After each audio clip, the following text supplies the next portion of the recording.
1764 খ্রিস্টাব্দে east India company বাংলার নবাব মীর কাসিম, অযোধ্যার নবাব সুজাউদ্দৌলা ও মোগল সম্রাট দ্বিতীয় বাহাদুর শাহকে পরাজিত করে বাংলা দখল করেছিল এবং সেই সময় উত্তর ভারতের কিছু অংশ মোগলদের দখলে ছিল ও সমগ্র ভারতবর্ষের বেশ কিছু অঞ্চল জুড়ে মারাঠি শক্তি বিরাজ করছিল। সেই সময় মারাঠা শক্তি ছিল বৃহৎ ও শক্তিশালী। ইস্ট ইন্ডিয়ান কোম্পানি চাইতো না যে মারাঠিদের সঙ্গে তাদের প্রত্যক্ষ সংগ্রাম হোক, কিন্তু পরবর্তীকালে এই বৃহৎ ও শক্তিশালী মারাঠা শক্তিকে ধীরে ধীরে ইস্ট ইন্ডিয়ান কোম্পানি পরাজিত করে ও দখল করে। কিভাবে মারাঠি শক্তিদের ইস্ট ইন্ডিয়ান কোম্পানি দখল করলো তার ইতিহাস সম্পর্কে আমরা আলোচনা করব এই ভিডিও। কিভাবে মারাঠি শক্তির উত্থান হলো ও তার পতন হলো।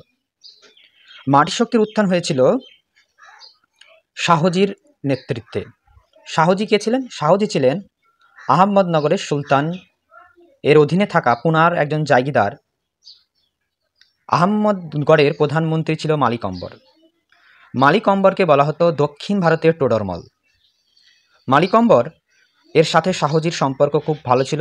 পরবর্তীকালে শাহজি যখন এই সুলতানের জাগিরদারি পেয়ে যায়, তখন পরবর্তীকালে শাহজি মারাঠাদের একত্রিত করার চেষ্টা করে এবং তিনি এটা একত্রিত না করতে পারলেও পরবর্তীকালে মারাঠিদের অর্থাৎ হিন্দুদের নিয়ে একটি সংগঠন তৈরি করেছিল, যার নাম দিয়েছিল মারাঠি সংগঠন।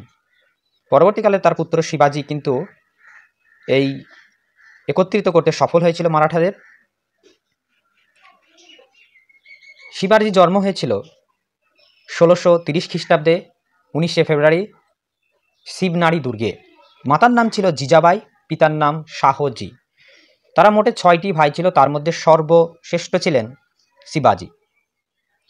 পরবর্তীকালে 1664 খ্রিস্টাব্দে তার পিতা শাহজি মৃত্যুর পর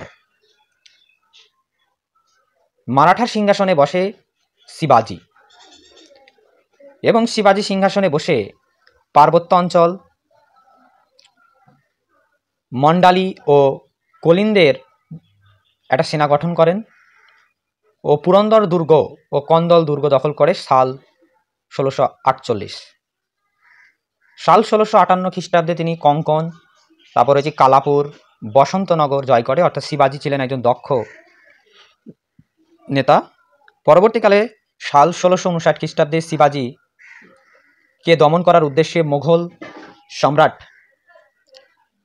ঔরঙ্গজেব আফজল খাঁকে পাঠিয়েছিল, কিন্তু আফজল খাঁ হাইট বা উঁচু হওয়ার কারণে শিবাজিকে যখন আলিঙ্গন করেছিল তখন বাঘনক যন্ত্রের সাহায্যে শিবাজি আফজল খাঁকে হত্যা করেছিল। সাল 1663 খ্রিস্টাব্দে ঔরঙ্গজেব আবার শায়েস্তা খানকে পাঠায়, যিনি ছিলেন বাংলার সুবাদার, কিন্তু শিবাজি তাকেও পরাজিত করে। এর ফলে ঔরঙ্গজেব অনেকটা ভয় পেয়ে যায় শিবাজির সাহসিকতার জন্য এবং পরবর্তীকালে দেখা যায় শিবাজি মোগল অধিকৃত সুরাট বন্দর লুট করে এবং কিছুটা অঞ্চল দখল করে এবং ঔরঙ্গজেবের সঙ্গে পুরন্দরের সন্ধি স্বাক্ষরিত করতে বাধ্য করে। কারণ পরবর্তীকালে ঔরঙ্গজেব যখন মানসিং, অম্বররাজ জয়সিংকে পাঠায় শিবাজিকে দমন করার জন্য, শিবাজি জয়সিংকে পরাজিত করে এবং কূটনৈতিক বুদ্ধি এবং প্রতিকূল পরিস্থিতির চাপে 1665 খ্রিস্টাব্দে শিবাজির সঙ্গে জয়সিং পুরন্দরের সন্ধি স্বাক্ষর করতে বাধ্য হয় এবং এই সন্ধির মাধ্যমে 23টি দুর্গ শিবাজি কিন্তু দখল করে এবং বার্ষিক কিছু কর বা খাজনা দিতে রাজি হয় মোগল বাদশাহ ঔরঙ্গজেব। দাক্ষিণাত্য ক্ষত ঔরঙ্গজেবের আর সারেনি। ঔরঙ্গজেব মৃত্যুর পর মোগল সাম্রাজ্য কিন্তু ধীরে ধীরে পতনের দিকে চলে গেছিল। শিবাজির দক্ষতায় তিনি তার রাজত্বকালে 8 জন মন্ত্রী রেখেছিলেন তার দরবারে, যাদের একত্রে কি বলা হয় অষ্টমন্ত্রী। এবং এই অষ্টমন্ত্রীরা বিখ্যাতভাবে সাহায্য করত শিবাজিকে। মারাঠাদের মধ্যে সবচেয়ে ক্ষমতা ছিল পেশওয়াদের এবং রাজাকে বলা হতো ছত্রপতি। রাজাদের বলা হতো ছত্রপতি, এবং গঙ্গাভাট এর দ্বারা শিবাজি তার রাজ্য অভিষেক করে। এবং মারাঠিরা সেই সময় ব্যাপক শক্তিশালী ছিল। আমাদের বাংলায় প্রচলিত একটা কথাও জড়িত রয়েছে, যেমন মারাঠিরা কিন্তু বাংলা আক্রমণ করেছিল এবং সেখান থেকে প্রচুর ধনসম্পদ লুট করে নিয়ে যেত। একটা গল্প রয়েছে, গল্পটি হলো খোঁকা ঘুমালো পাড়া জোরালো, বর্গি এলো দেশে, বুলবুলিতে ধান খেয়েছে, খাজনা দেব কিসে। এইরকম কথা প্রচলিত আছে, অর্থাৎ মারাঠিরা বিভিন্ন অঞ্চলে গিয়ে তাদের শাসন কার্য করতো এবং লুটেরাজ চালাতো। তারপর আমরা আলোচনা করবো, দেখো 1774 খ্রিস্টাব্দে ছত্রপতি শিবাজি দ্বারা, অর্থাৎ ওখানকার রাজাদের ছত্রপতি বলা হতো, মারাঠা শক্তি ব্যাপক শক্তিশালী হয়ে যায়।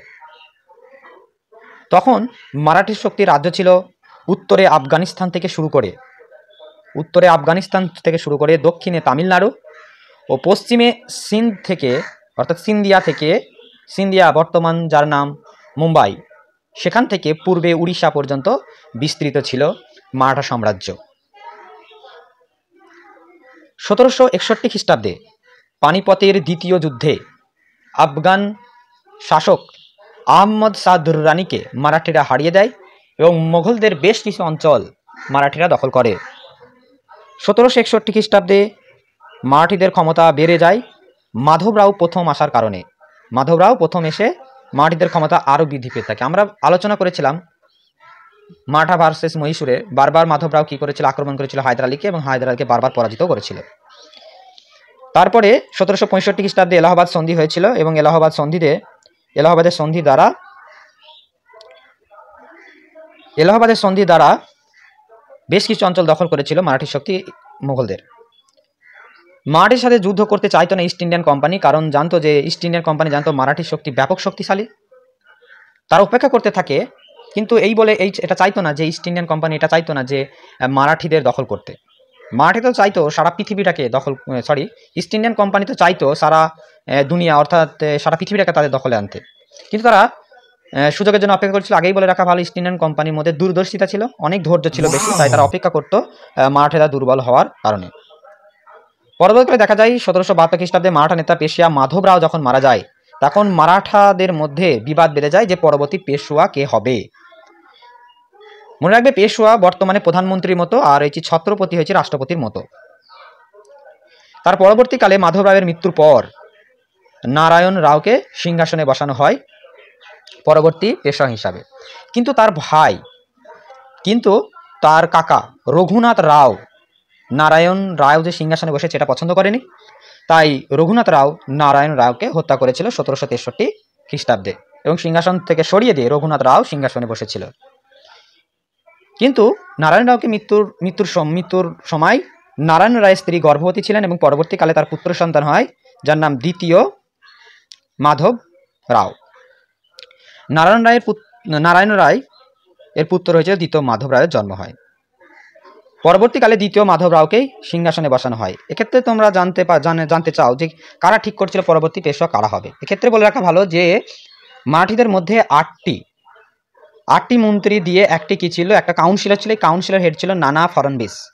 এই নানা ফড়নবিস ততদিন পর্যন্ত সিংহাসনে বসেছিল যতদিন পর্যন্ত দ্বিতীয় মাধব রাও যোগ্য না হচ্ছে। দ্বিতীয় মাধব রাও যদি যোগ্য হয়ে যায় তখন তাকে সিংহাসনে বসিয়ে দেওয়ার জন্য এটা করা হয়েছিল। নানা ফড়নবিস এদের মধ্যে নেতা ছিল। যতক্ষণ বাচ্চা ছিল ততক্ষণ নানা ফড়নবিসই পেশওয়ার দায়িত্ব নিয়েছিল। পরবর্তীকালে দ্বিতীয় মাধব রাওকে সিংহাসনে বসানো হয়। এর ফলে রঘুনাথ রাও কিন্তু প্রচণ্ড রেগে যায়, কারণ রঘুনাথ রাও চেয়েছিল যে পরবর্তী সিংহাসনে বসতে।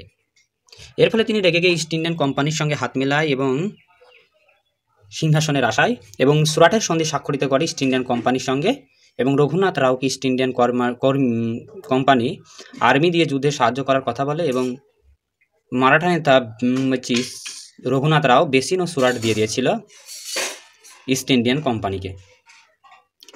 1775 খ্রিস্টাব্দে প্রথম ইঙ্গ মারাঠা যুদ্ধ হয়েছিল মারাঠিদের সঙ্গে ইংরেজ ইস্ট ইন্ডিয়ান কোম্পানির সঙ্গে ওরফে রঘুনাথ এর সাথে।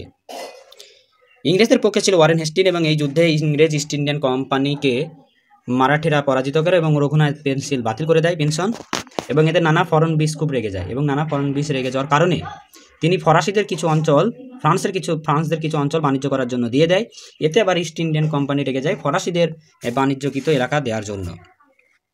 এবং পরবর্তীকালে সলবাইয়ের সন্ধি স্বাক্ষরিত করা হয় এবং পরবর্তীকালে মারাঠা নেতা বুঝতে পারেন, মারাঠা পেশোয়া নানা ফড়নবিস বুঝতে পারেন যে ইস্ট ইন্ডিয়ান কোম্পানি মারাঠিদের হারিয়ে সমগ্র ভারতবর্ষ দখল করার একটা পরিকল্পনা করছে। তাই তিনি এই কথা বুঝতে পেরে পার্শ্ববর্তী অঞ্চলের মহীশূরের হায়দার আলী, হায়দ্রাবাদের নিজাম, অমরকোটের নবাব এবং মোগল সম্রাট দ্বিতীয় শাহ আলমকে নিয়ে একত্রিত করে তিনি ইস্ট ইন্ডিয়ান কোম্পানির বিরুদ্ধে যুদ্ধ ঘোষণা করে দেয়। এবং এই যুদ্ধে ইস্ট ইন্ডিয়ান কোম্পানি চূড়ান্তভাবে পরাজিত হয় এবং কিছু কিছু এলাকা মারাঠিরা দখল করে, কিছু কিছু এলাকা ওয়ারেন হেস্টিং দখল করেছিল, অর্থাৎ ইস্ট ইন্ডিয়ান কোম্পানি। এবং রঘুনাথ রাওকে ইস্ট ইন্ডিয়ান কোম্পানি সাহায্য করার জন্য রঘুনাথ রায়ের পেনশন বাতিল করে দেওয়া হয়েছিল এবং বার্ষিক 3 লক্ষ টাকা পেনশন দেবে বলেছিলেন ইস্ট ইন্ডিয়ান কোম্পানি। এবং তারপর থেকে ইস্ট ইন্ডিয়ান কোম্পানির সঙ্গে মারাঠিদের কোনো যুদ্ধ হয় না। 20 বছর শান্তি শৃঙ্খলা বজায় ছিল। এর ফলে পরবর্তীকালে দেখা যায় 20 বছর পর এই ইস্ট ইন্ডিয়ান কোম্পানির সঙ্গেই মারাঠারা একত্রিত হয়ে মহীশূরের বিরুদ্ধে যুদ্ধ ঘোষণা করে দেয় এবং মহীশূরকে যুদ্ধে হারিয়ে দেয়।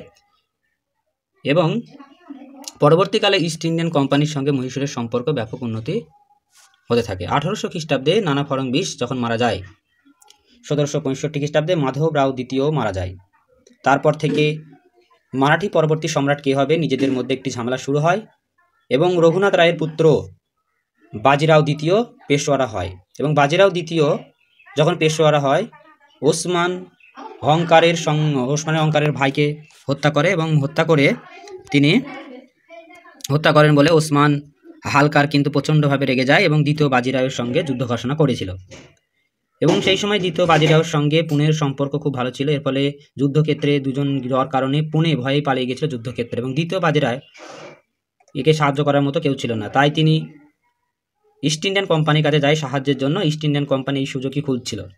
ইস্ট ইন্ডিয়ান কোম্পানি তখন সুরাট ছেড়ে দিতে বাধ্য করে এবং প্রায় 6000 সৈন্য রাখার কথা বলা হয় এবং সিন্ধিয়া ও বিজলি এর ফলে রেগে যায় এই যুদ্ধ শুরু হওয়ার কারণে। এইভাবে প্রথম ইঙ্গ মহীশূর যুদ্ধ সমাপ্ত হয়েছিল। সাল 1803 খ্রিস্টাব্দে দ্বিতীয় ইঙ্গ ফরাসি যুদ্ধ শুরু হয়েছিল। 1805 খ্রিস্টাব্দে যুদ্ধ শেষ হয়েছিল, ইস্ট ইন্ডিয়ান কোম্পানি জয়ী হয়েছিল এবং দ্বিতীয় বাজিরাও সিংহাসনে বসে ইস্ট ইন্ডিয়ানের লাভজনক পেশোয়া হিসাবে। পরবর্তীকালে 1817 খ্রিস্টাব্দে দ্বিতীয় বাজিরাও বুঝতে পারে যে ইস্ট ইন্ডিয়ান কোম্পানি মারাঠিদের দখল করতে চাচ্ছে, তাই তিনি দ্বিতীয় বাজিরাও ইস্ট ইন্ডিয়ান কোম্পানিকে হারানোর জন্য একটি পরিকল্পনা করেন এবং পরবর্তীকালে শুরু হয়েছিল 1817 খ্রিস্টাব্দে তৃতীয় ইঙ্গ মারাঠা যুদ্ধ। এবং এই যুদ্ধে দ্বিতীয় বাজিরাও পরাজিত হয় এবং ইস্ট ইন্ডিয়ান কোম্পানি জয়ী হয়। পেশোয়া পদ বাতিল করে দেওয়া হয়। পুনা সন্ধির মাধ্যমে এই যুদ্ধ শেষ হয়েছিল। এইভাবে ইস্ট ইন্ডিয়ান কোম্পানি ধীরে ধীরে মারাঠিদের পরাজিত করে এবং তাদের এলাকা দখল করে। মূলত ইস্ট ইন্ডিয়ান কোম্পানি এই দখলের পিছনে প্রধান কারণ ছিল তাদের ধৈর্য, ক্ষমতা, দূরদর্শিতা মনোভাব এবং সুযোগ সন্ধানের জন্য অপেক্ষা করা। Thank you. তারপরে পরবর্তী ভিডিও দেখতে থাকুন।